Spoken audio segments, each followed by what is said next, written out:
Hi everyone, Smitty here, and I've got a great idea for a video.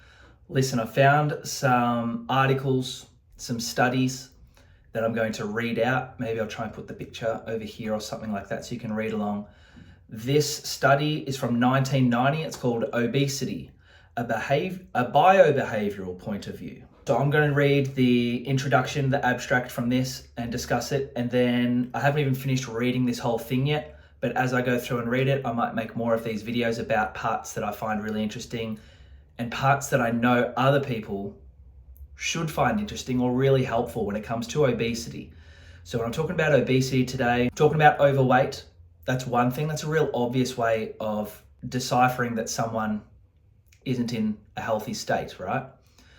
But I'm actually starting to believe that you can be obese or you can have an obese metabolism, but it might display in a different way. It might not display as overweight, but it can still be an obese metabolism. More on that in the future. Obesity, a biobehavioral point of view. If you ask an overweight person, why are you fat? You will almost invariably get the answer, because I eat too much.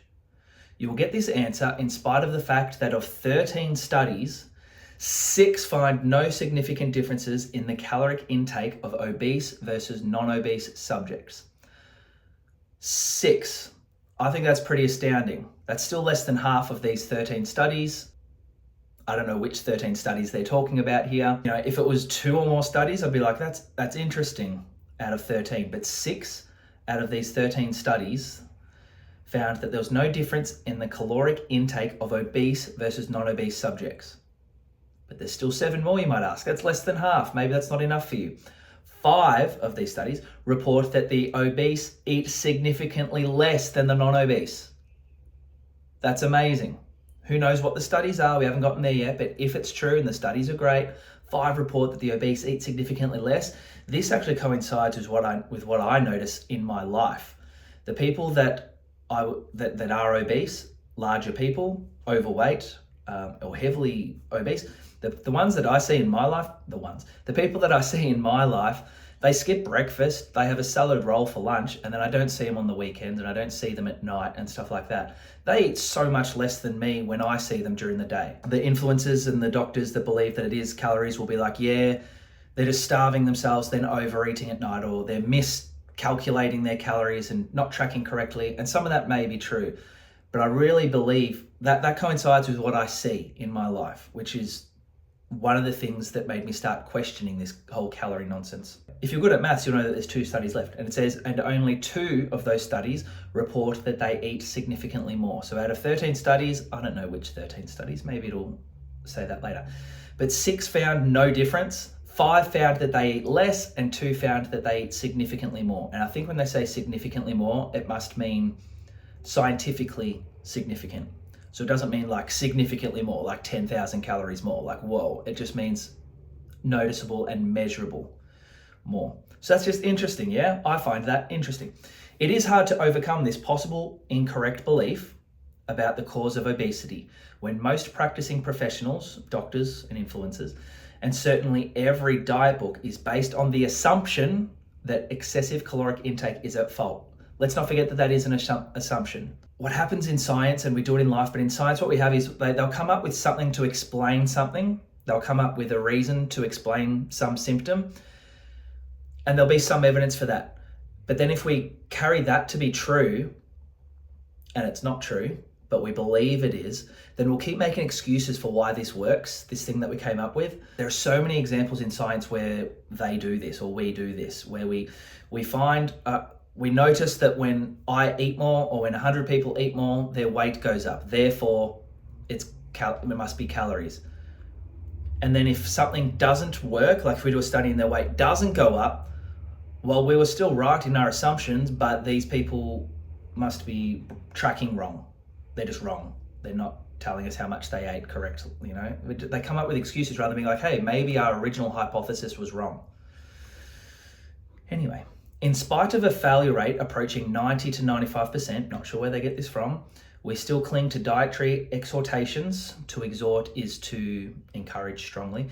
We still cling to dietary exhortations in our treatments and expect that lack of adherence to our recommendations is responsible for failure. So 90 to 95% of people trying to lose weight through calorie restriction, they have a failure rate approaching 90 to 95%. So something's not working. It's not as simple as lower your calories, eat more, train less. It can't be as simple as that. Or if it is, then having that approach isn't helpful. And that's my standing. Maybe the calorie thing does stand up and hold up in some way, but it's not helping people because the failure rate is so high. And I've read ahead on this study, and there's chemical reasons why. If you're obese or you know someone obese, sorry, I just got a message. There's a reason why you struggle. It's not due to you're not just lazy and dumb. Anyway, even though the failure rate is approaching that much, we still cling to dietary exhortations. We still encourage people, and we just think that their lack of adherence is responsible for their failure. But it's chemical, it's biochemical. There's more going on than just them being lazy. There's things going on inside their body where restricting calories isn't the answer. Recent research in the field of biochemistry suggests that several newly discovered factors, as well as others that have been known for years, this is in 1990, but generally overlooked, may contribute to obesity in a way that is not easily remedied by dieting. May contribute to obesity in a way that is not easily remedied by dieting. So still could be remedied, but not easily remedied by dieting. Caloric restriction may lead to an adaptive metabolic response that reduces a person's daily energy needs. When you restrict calories, your body doesn't go, oh, thank God, I can now burn fat. Your body says, well, I've got less energy coming in. I need to down-regulate what I do, how much I think, how much I heal. Just your general energy is going to go down. You've got less coming in, your body is smart and doesn't want to die, so it down-regulates everything. If you're already obese or an unhealthy person, you don't want your body down-regulating. You want your body bursting with energy so it can heal and you have the energy to move, and etc. So caloric restriction may lead to an adaptive metabolic response that reduces a person's daily energy needs, and to hormone and enzyme changes that lead to an enhanced rate of fat storage following caloric restriction. I'm going to read again. Caloric restriction may lead to hormone and enzyme changes that lead to an enhanced rate of fat storage following caloric restriction.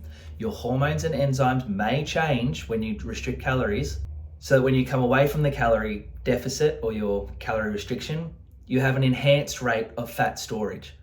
Isn't that what we see? We see people get smaller, restrict, and then end up bigger. It's always blown my mind how that happens, because it's so hard for me to put on weight. I'd have to ignore all my hunger signals in order to eat as much. I've heard the amount of weight that people put on after a competition in my sport, or they'll let themselves go for 2 months and put on 15 to 20 kilos. For me to put on 2 kilos, I need to go to bed with a sore stomach and stuff my face with junk food and feel horrible. But I don't have an obese metabolism. These people have an obese metabolism. So they don't have to eat 5,000 calories to put on a little bit of weight. They can go back to 2,000 or 2,500 and put on weight. That's what we see. Adaptive responses may be associated with initial dispositional tendencies for some individuals to be heavier than others. And together, these adaptive and dispositional tendencies may provide a basis for the continual frustration experienced by millions of persons who repeatedly diet to lose weight.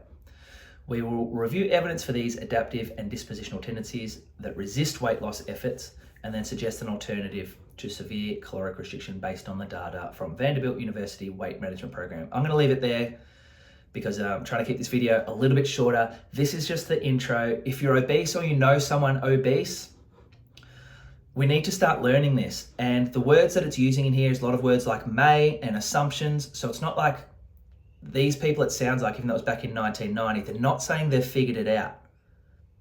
But they wrote this back in 1990. It's now 30 something years later and things are much worse, okay? And what I've read here, what I've read out to you, this is unknown. Not many people know about this. Everyone knows about calories. Everyone's trying to diet, eat less and move more, and it's not working. It's creating things worse. And there is studies out there, and there are people out there that know this. And I'm apparently going to be one of them. So I'm going to start sharing this info. I really want to help people not only lose weight, but change their lives. Just because you're not obese, you could still be suffering from an obese metabolism. It's the reason for your bad skin, your gut issues, your fatigue. All your symptoms could be the same as someone that is obese. You're just not displaying it as overweight. Anyway, guys, I hope you appreciated this video. I will make further ones like this, so hopefully it does reach some people and I can start helping people more, gain some energy and regain their life back. Thanks for watching the video. See you next time.